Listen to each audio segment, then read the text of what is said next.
God save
وعلى آله.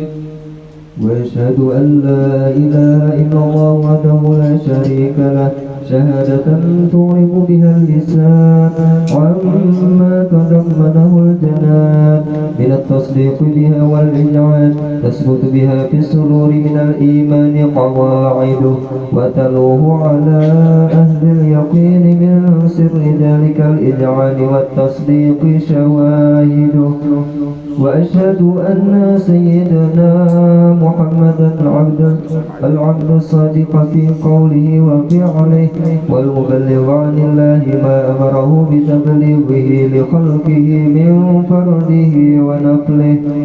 عبد أرسله الله للعالمين بشيرا ونذيرا فبلغ الرسالة وأدى الأمانة وهدى الله به من الأمة بشرا كثيرا فكان في ظلمة الجهل للمستبصرين سراجا وقمرا منيرا فما أعظمها من منة تكرم الله بها على البشر وما أوسعها من نعمة انتشر سرها في البحر والبر.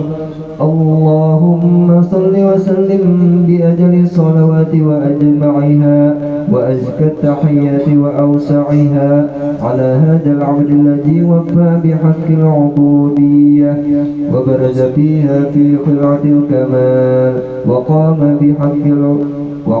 بحق الربوبية في مواتن الخدمة لله وأقبل عليه غاية الإقبال. صلاة يتصل بها روح المصلي عليه به صلاة يتصل بها روح المصلي عليه به صلاة يتصل بها روح المصلي عليه به فينبسط في قلبه نور سر تعلقه به وحبه ويغتو بها بعناية الله في حزبه وعلى آله وصحبه الذين ارتقوا صهوة المجد بقربه وتفيأوا جلال الشرف الأسري بوده وحبه ما عثر الأكوان بنشر ذكراهم نسيم. اللهم صل وسلم أشرف الصلاة وتسليم على سيدنا ونبينا محمد الرؤوف الرحيم. اللهم صل وسلم وبارك عليه وعلى آله. ضعلقت في هذه الدرة المكنونة والجورة المصمودة والكون كله يصفح ويمسي في سرور وابتهاج بقرب ظهور إشراك هذا السراج والعيون متشوقة إلى بروزه متشوقة إلى التقاط جواهر كنوزه وكل دابة لغاش نطقت بفصيح العبارة معلنة بكمال البشارة وما من حمل حملت في ذلك العام إلا أتت في حملها بغلام من بركات وسعادة هذا الإمام ولم تزل الأرض والسماوات متضمخة بعطر الفرح بملاقاة أشرف البريات وبرزه من عالم الخفاء إلى عالم الظهور بعد تنقله في البطون والظهور وأظهر الله في الوجود بهجة التكريم وبسط في العالم الكبير مائدة التشريف والتعظيم ببروز هذا البشر الكريم. اللهم صل وسلم أشرف الصلاة وتسليم على سيدنا ونبينا محمد الرؤوف الرحيم. اللهم صل وسلم وبارك عليه وعلى آله. اللهم صل وسلم وبارك عليه وعلى آله. فحين قرب أوان وضع هذا الحبيب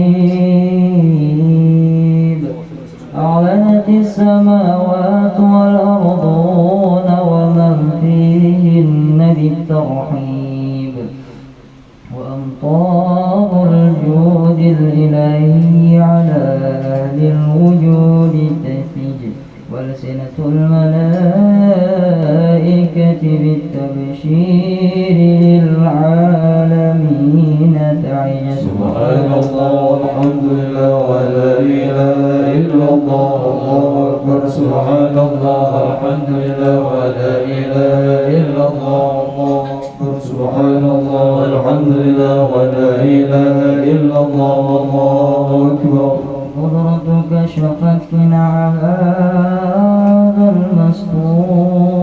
المستور ليبرز نور كاملا في عالم الظهور نورا فاق كل نور فأوفى ذا الحق حكمه على من أتم الله عليه النعمة من خواص الأمة أن ينظر عند وضعه أمة تأنيسا لجنابها المسعود ومشاركة لها في هذا السماق الممدود فحضرت بتوفيق الله سيدة مريم وسيدة آسيا ومعهما من الحور العين من قسم الله له من الشرف بالقسمة الوافية فأتى الوقت الذي رتب الله على حضوره وجود هذا المولود فانفلقا صبح الكمال من النور العمود وبرز الحامد المحمود مذعنا لله بالتعظيم والسجود صلى الله على محمد صلى الله عليه وسلم صلى الله محمد يا ربي صل وسلم يا نبي سلام عليك يا رسول سلام عليك يا حبيب سلام عليك صلوات الله عليك سلام عليك يا رسول سلام عليك يا حبيب سلام عليك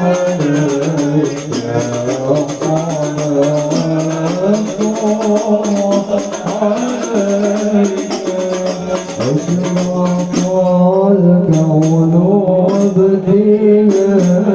ابتهاجا في وجود المصطفى أحمد ولأهل الكون أنس وسرور قد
قد اندست القلم في تدوين ما أفاده العلم من وقع مولد النبي الكريم وحكاية ما أكرم الله به هذا العبد المقرب من التكريم والتعظيم والخلق العظيم.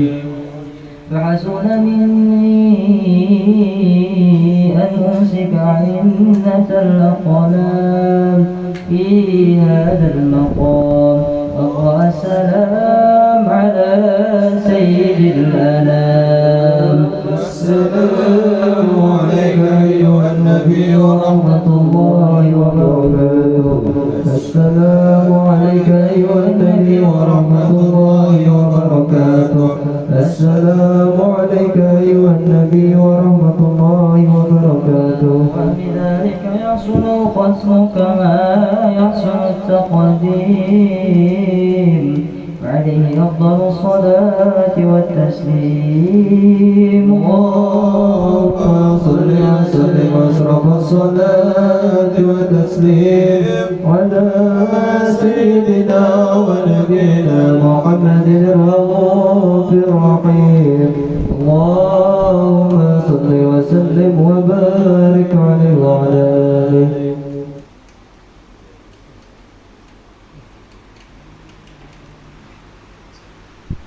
Cik, 1, 2,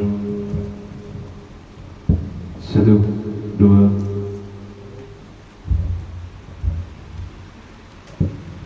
Cik, 2.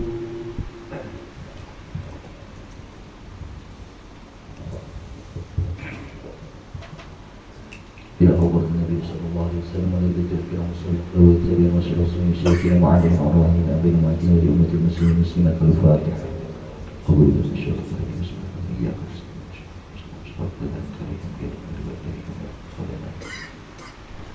بسم الله الرحمن الرحيم.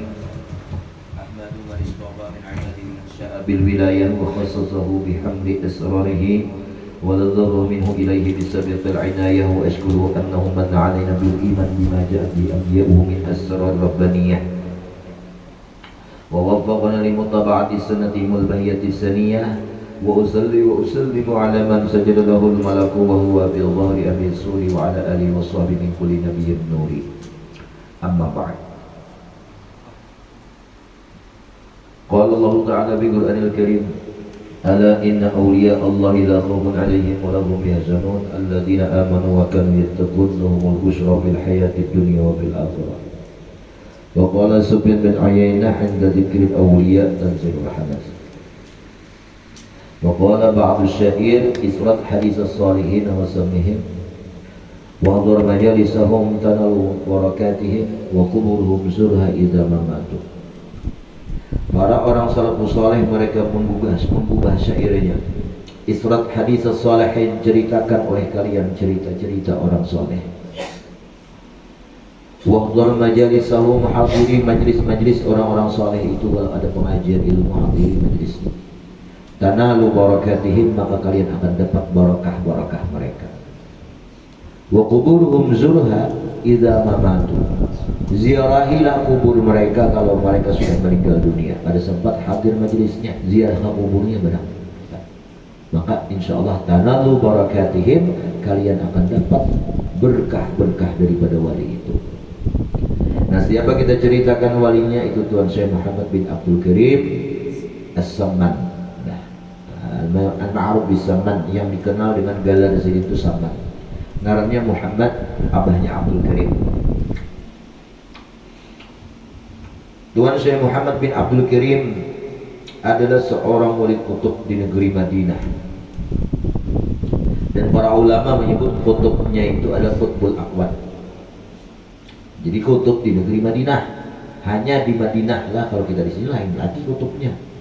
Berarti kalau di Madinah itu karena provinsi wilayahnya, berarti gubernur makanya. Nah, jadi beliau itu diwilayahkan oleh Allah untuk mengatur hati rohaniyah orang-orang yang di Madinah. Kan ada perkataan beliau, seandainya Jadasidin aku itu keluar dari Madinah ini sebentar, maka orang-orang Madinah akan tersesat. Berarti rohaniyah orang Madinah itu Sidin yang pegang. diberikan wilayah oleh Allah. Dan Tuan Syekh Muhammad bin Abdul Karim As-Samad Al-Madani, beliau ini akhlak beliau ini sangat memuliakan kepada alim ulama, memuliakan, sangat memuliakan orang-orang soleh, orang-orang khusus, orang-orang istimewa, dimuliakan beliau. Nah ini barokahnya ganal ya, ganal. Ini wajib hukumnya memuliakan, mencintai orang-orang soleh inilah. Wa min wajibatil qalbi mahabbatus sholihin, termasuk kewajiban hati kita itu adalah mencintai orang yang soleh. Jangan ada rasa gelianan bagi orang soleh. Melihat orang yang beribadat kada tujuh itu jadi ada sing gawian. Aku beribadat, aku nuntut ilmu begawi kada. Kenapa kada tujuh? Jauh seorang kada membantu sudah suka barang, nah, suka barang.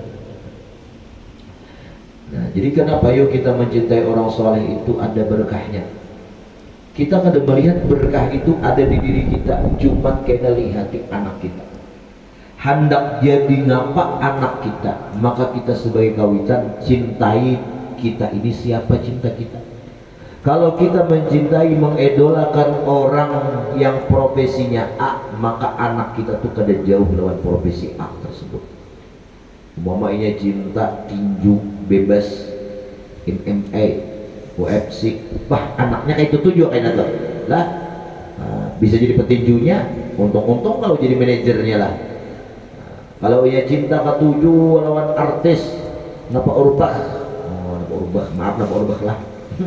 Ini contoh aja napa urbah ya. Ketujuh lawan napa dulu baca napa urbah, napa urbah bacaannya. Ketujuh lawan napa urbah jadi artis, anaknya kayak tujuh tuh arah hidup anak itu. Kalau ia ketujuh lawan orang-orang soleh, anaknya kayaknya ada jauh dari orang soleh. Kudu ingat dulu lah. Kalau kada guru hatim, guru wildan, saya pemsuara ini. Mohon maaf lah, kenapa jadi anak orang sugih itu kada nang alimnya? Padahal nyamannya sekolah ke Yaman, ke Mesir, ke Palestina, jangan perang lagi lah. Merdeka sudah Palestina lah, alhamdulillah lah. Ke atas langit bahkan kawannya kalahkan duitnya banyak. Kenapa kada jadi ulama? Kenapa kada jadi orang kaya? Jadi ujar sidin, mengkara guru hatim, guru wildan antara dua tuh ulun lupa lah. Karena izin kawitannya hatinya itu kepengennya tuh hendak dunia aja nang kayak apa. Sekira dunia itu berisi, berangkas sekira hibak, tangan segera singgang hibak lawan galang, itu aja di otaknya. Kayak jadi makanya anaknya tuh ada jauh juga tujuannya lawan dunia itu. Nah itu biar anehnya lah. Umpama aku jar kada ada keturunan ulama, kada ada keturunan orang-orang soleh, mau juga kah anakku jadi ulama dan orang soleh? Cintai ulama dan orang soleh, mau. Kalau kada anaknya cucunya, kalau kada cucunya buyut jauh, kalau menyambat kejauhan buyut dikas cucu gitu kelihatan. Nah kita ini umat Rasulullah ini keberkahan amal itu dinampakkan secara cepat. Beda lawan umat-umat bang zaman bahari. Kalau orang-orang bahari itu keberkahan kalau untuk dirinya kada dapat, anaknya, cucunya, buyutnya, intahnya, muningnya terus sampai ke bawah, maka sampai ke 7 hanya kelihatan, bisa hanya kelihatan sampai ke 7 turunan. Kalau kita umat Rasulullah jarang sampai ke 7, jangan ke 7 tikas buyut mungkin jarang, paling tikas cucu tuh jauh sudah kelihatan tuh berkahnya. Coba lihat di pian orang-orang yang pina nih, orang ini kan ada anak orang alim gak ada, anak tuan guru gak ada, turunan awal nang balapak di bawah gadangnya itu bahari balapak di bawah gadang menah urut karto kiu ya, nah kiu tahu kiu 99, nah itu kiu artinya. Wah ini kan ada di bawah gadang lagi malah, wah ini orangnya nah di rumah di mana nggak? Langsung 2 murid tuh yang bawa HP-nya 2, judi online. Nah aku keturunan itu mau juga ke anakku jadi ulama, mau juga ke anakku jadi orang soleh, mau kalau kita mencintai orang soleh tadi, mau. Nah, cuma lihat ya orang-orang yang jadi itu, lihat ya abahnya, kakainya, kakak 7 bekawal, apalagi bakadam tuh mahamba akan diri, nang diri kita nih rela jadi sesuruhan si orang-orang soleh tadi. Nah itu lapas benar berkahnya ya. Dan pula Tuan Syekh Muhammad bin Abdul Karim ini, beliau di samping memuliakan ulama dan orang-orang saleh, beliau ini juga suka berkhidmat kepada tamu-tamu yang datang ziarah ke makam Rasulullah. Jadi Sidin kadang kalau datang orang ke makam Nabi itu Sidin menyiapkan banyunya, menjamu, itulah. Itu hari kan ada banyak kayu ini kalau ziarah. Sidin menyiapkan berdaan, menjamu, karena nang Sidin pandang orang nang datang berziarah ke sana itu adalah tamunya Rasulullah. Nah mudah-mudahan kita lah diundang oleh Rasulullah. Kau berziarah ke makamnya, kau berhaji, kau berumrah berdaan. Lawas guru haji 40 tahun, masa bodoh biar upat-upat tanah itu. Ini kuasa Allah nih, biar kada mikiran 40 tahun. Demi ini kita hendak tulak tahun ini kawan. Kalau kita dapat tulak Salman, tulak Salman, antum tulak dia. Al-an sekarang tulak. Kada siap lagi, ayo kena menyiapkan jar. Nah, siapa tahu biar Prabowo jar dapat undangan udur, ujar Prabowo ikam haji tulak aku kada kawan gantiakan. Nah, untung biar ada nunggu 40 tahun.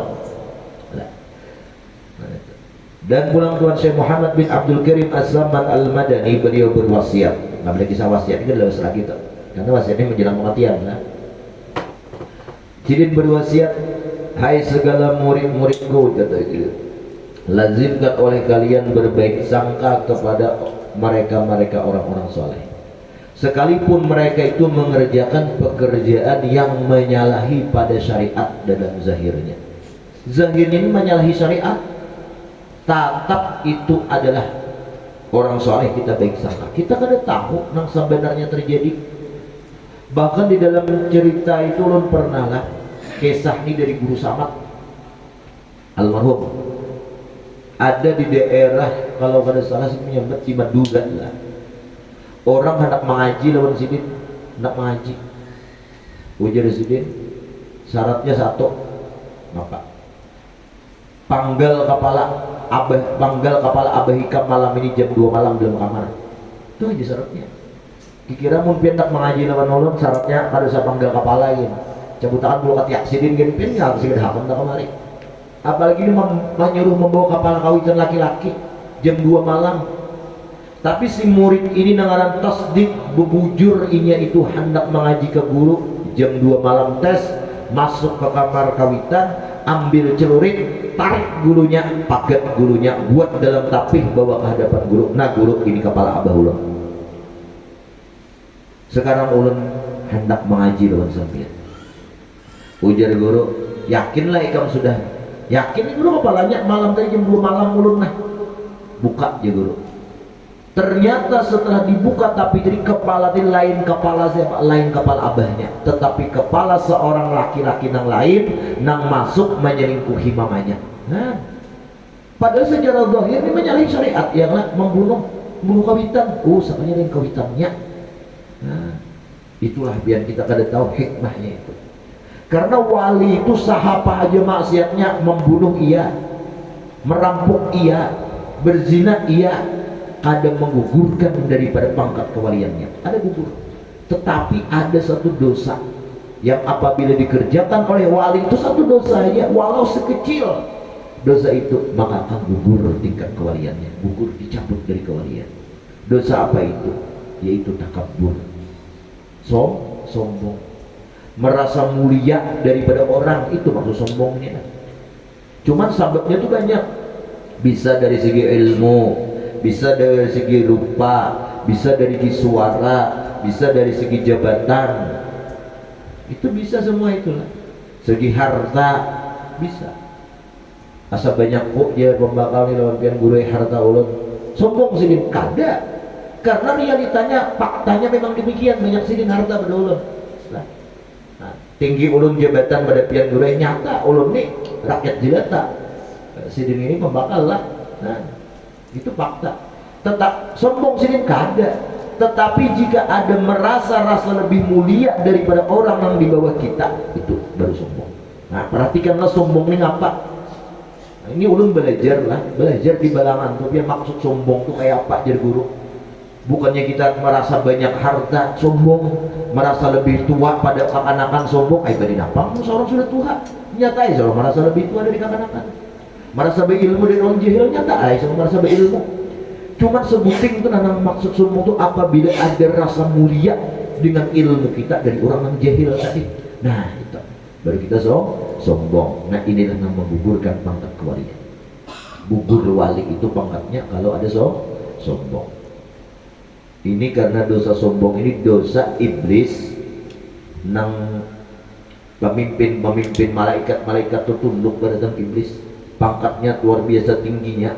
Tapi ada satu dosa iblis itu berbuat kesalahan, yaitu sombong, maka dicabut daripada pangkat kewalian, digugurkan daripada surga, dikeluarkan ke dunia. Nah gara-gara sombong. Nah jadi kayak apa? Menghindari hati ini saya kira jangan ada rasa mulia. Oh mama aku nih orang yang berilmu, tak pandang orang yang kada berilmu lah, tak pandang orang kada berilmu, jangan ada rasa mulia. Kayak apa caranya? Orang kada berilmu ininya kalau punya maksiatnya wajar, kada tahu ilmunya. Amun seorang maksiat tahu ilmunya kenapa? Nah tertutup pintu rasa hendak mulia. Nah tertutup. Itu dia. Seorang tuha pulang tak pandang orang anung kayak apa, saya kira menghindari ada rasa mulia. Aku tuha, nah lawas sudah hidup, ini hanya 20 tahun hidup, aku 50 tahun hidup, aku ini tak banyak menggawi dosa karena lawas hidup. Orang ini satu matanya hidup kada banyak dosanya, banyakan aku, kada pantas aku ini dimuliakan, memuliakan diri. Nah itu cara menambahinya. Mestinya kita inilah check up kesehatan hati kita ini, check up kepada Tuan Guru. Kita hanya kepala sakit sudah ke dokter, ya. Nah, sakit ini ke dokter, sakit ini ke mantri, berobat. Tapi hati kita sakit setahun, 2 tahun, puluhan tahun, kronis dan penyakitnya penyakit lama. Satu pun kada ada datang ke Tuan Guru untuk check up. Guru nak kayak apa hati ulun kayak ini? Apabila melihat orang hendak besarik gereja, apabila melihat orang nyaman, asa kada nyaman, asa nak hapak habeleluan. Oh, jadi guru pian itu ada penyakit hasad, penyakit dengki. Memang di muntung nyaman kada menyambat dengki. Aku juga kada mendengki rohnya. Siapa menghiriakan siapa mendengki muntung. Tapi hati kita tanpa kita sadari bila melihat orang nyaman, ada ketujuh dihepak. Apa nggak ada gitu? Nah, ini dengki. Indikasi penyakit dengki itu cara mendiagnosanya itu penyakit apabila ada di hati. Kada ketujuh melihat orang nyaman, dengki. Ini kada nyaman kayak ini. Melihat orang menukar sepeda ngurunung, nukar sepeda motor gemamai, nukar mobil sesak napas, tambahinya pulang sebuah stroke kamu. Nang disambetinya kalau janak guring kita nang menyambet ini guring kada kawa, guring kada nyaman, kada karuan guring. Mikir akan malam, mikir akan berterima kasihlah kita sudah dipikirkan mereka. Nah itu. Perlu kita ketahui, rezeki orang yang dihasad, rezeki orang yang didengki itu sedikit pun gak berkurang. Tetapi Allah tambah rezeki orang yang dihiri itu, ya. Azaban lil hasid, sebagai bentuk siksa kepada orang yang menghasad tadi. Itu siksaan. Sebaliknya orang yang menghasad tadi, orang yang mendengki tadi kepada seseorang, umpama orang itu dapat nikmat kawa umpama nukar kapal dihiri, aku jadi karena ketujuhnya itu nukar kapal, disambeti nukar kapal dengan alasan hati itu kada senang. Seumur hidup kita sampai mati Allah balakan kada akan kawak beisian kapal itu. Hiri dan melihat orang beisian mobil sampai mati kita ditegakkan Allah kada beisian mobil. Nah isok kena wae nukar tukar silakan, kada berlangsung lama terjual, rusak, kecelakaan, menjadi malapetaka benda itu kalau ia sampai ia miliki. Bukan nikmat yang Allah beri kalau Allah sudah berikan, tapi azab lawannya lantaran dengki tadi. Itulah jemaah yang dimuliakan oleh Allah. Nah itulah dosa-dosa hati yang perlu kita check up, datang ke Tuan Guru. Kalau ke dokter konsultasinya sudah 150.000, belum obat menabus pulang 200.000, 350.000. Nah, pendaftaran 50.000, 400.000. Tapi kalau pian check up hati ke Tuan Guru, check up hati ke Tuan Guru, kada pernah Tuan Guru itu meminta tarik, kada pernah. Kalau yang kayak kisah siang tadi, berapakah pian memberi dulu ikhlas saja. Menurut ikhlas karena meminta beri juga.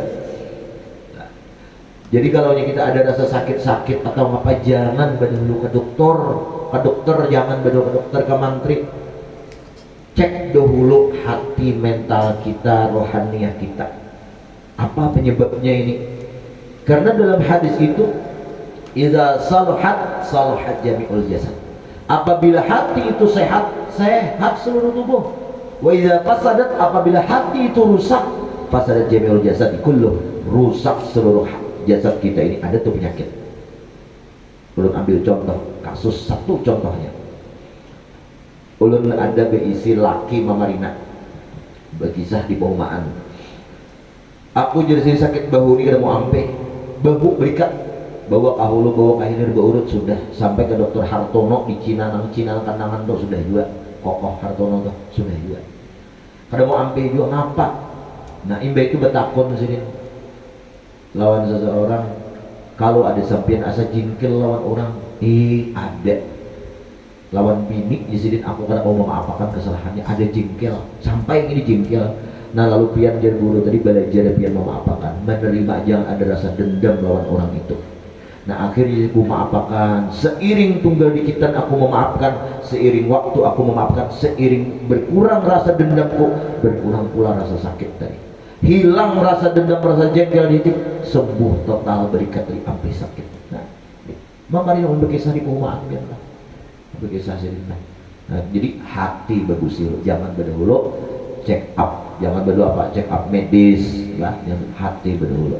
Ya, jamaah yang dimuliakan. Nah mudah-mudahan lah dengan kita mandang hari ini kayak manakib Syekh Seman, karena punya kisah masalah hati ini ilmu wajib ngarannya. Kalau sampaikan lah ilmu wajib. Ulun sengaja untuk kalian udah di mana baca manakib itu sengaja ada ulun buati ilmu wajibnya.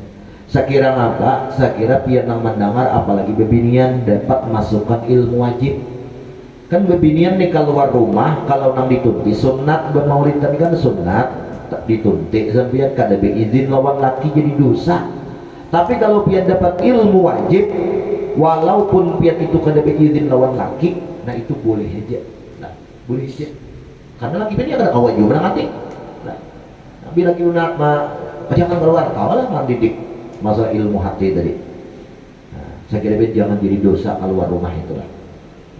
Jangan mulai sebaliknya menyebelah rumah ini harus 2-3 bulan ini mana berizin non laki yang kita kebiasaan sudah ya lah. Nah pada hukumnya memang harus berizin. Nah tapi saya kira pian itu jangan jadi dosa, ulun buati ilmu wajibnya, ulun racik di situ ilmu wajibnya itu. Dan Tuan Syekh Muhammad Saman ini betul-betul tanda seorang wali Allah Ta'ala, orang hebat. Beliau berisi seorang murid, yaitu Tuan Guru Muhammad Arsyad Kalampayan Al-Banjari. Nah itu murid sidin, bahkan murid pilihan, murid istimewa Datuk Kalampayan itu. Jadi ada orang bertakun dahulu biar, hai orangnya 40-an tahun ada bang, di mana dia makam Datuk Kalampayan gitu? Di mana aja makam orang, mana orang kita negara? Kada tahu di Kalampayan.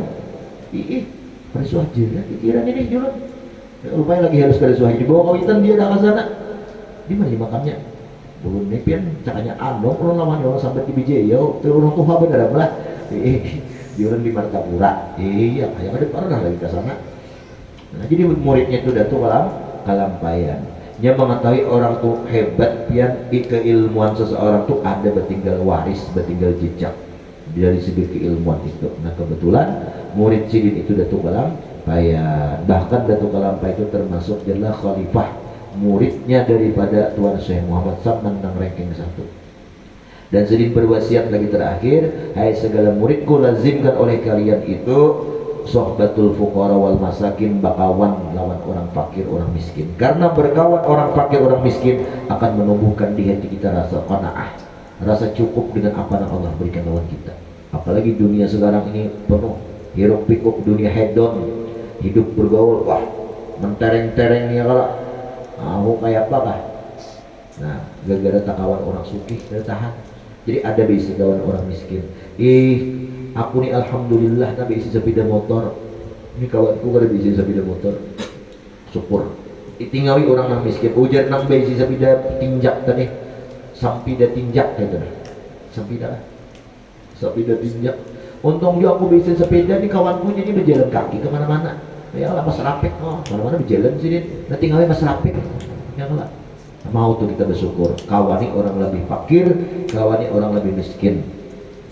Insya Allah menumbuhkan rasa qanaah cukup dengan apa yang Allah berikan dalam kita, dan mudah kita bersyukur. Maningau ke atas ini kadang kesudahannya baik sekali, maningau presidennya lah nyata jas presiden tadi ujar habar ujar bujur kalah diduga 60 juta setahun pakaiannya aja. Bah, 60 juta setahun. Seorang 60 juta seumur hidup kan sampai juga tukar pakaian. Nah, dia tinggali ke bawah lah, tinggali ke bawah, tinggal ke bawah. Nah, mudah-mudahan ada manfaatnya dari apa yang ulun sampaikan inilah. Nah, mudah-mudahan lebih khusus kepada ulun pribadi, kami sekeluarga, dan jiran-jiran kami muslimin muslimat ala dini yang disediakan oleh Nabi Al-Fatihah. Amin ya rabbal alamin. Bismillahirrahmanirrahim. Alhamdulillah rabbil alamin. Allahumma salli wa sallim ala sayyidina Muhammadin amin wa ala alihi wa sahbihi ajma'in. Allahumma rabbana fa'na bima 'allamtana wa 'allimna alladhi yanfa'una rabbil faqihna wa faqih lana qarbatina lana fi dinina. Allahumma ajib bihudak wa ja'alna mimman yasir fi radak wa la tuwalina wa la nsiwa wa la taj'al qalb amraka wa 'asaka wa hasbunallahu ni'mal wakeel wa la hawla wa la quwwata illa billahil 'azim. Allahumma inna nas'aluka ya Allah salamatan fid din wa 'afiyatan fil jasad wa ziyadatan fil 'ilmi wa barakatan fi rizqi wa tawbatan qabla al-maut wa rahmatan 'inda al-maut wa firatan ba'da al-maut. Allahumma hawwin 'alana bi sidratil maut wa najah min an-nar والعفو عن الحساب ربنا لا تزغ قلوبنا بعد إذ هديتنا وهب لنا من لدنك رحمة إنك أنت الوهاب ربنا آتنا في الدنيا حسنة وفي الآخرة حسنة وقنا عذاب النار وصلى الله على سيدنا مولانا محمد وعلى آله وصحبه وسلم الحمد لله رب العالمين سبحانك اللهم وبحمدك أشهد أن لا إله إلا أنت أستغفرك وأتوب إليك اللهم صل على سيدنا محمد الحمد لله رب العالمين تتم به الصالحات.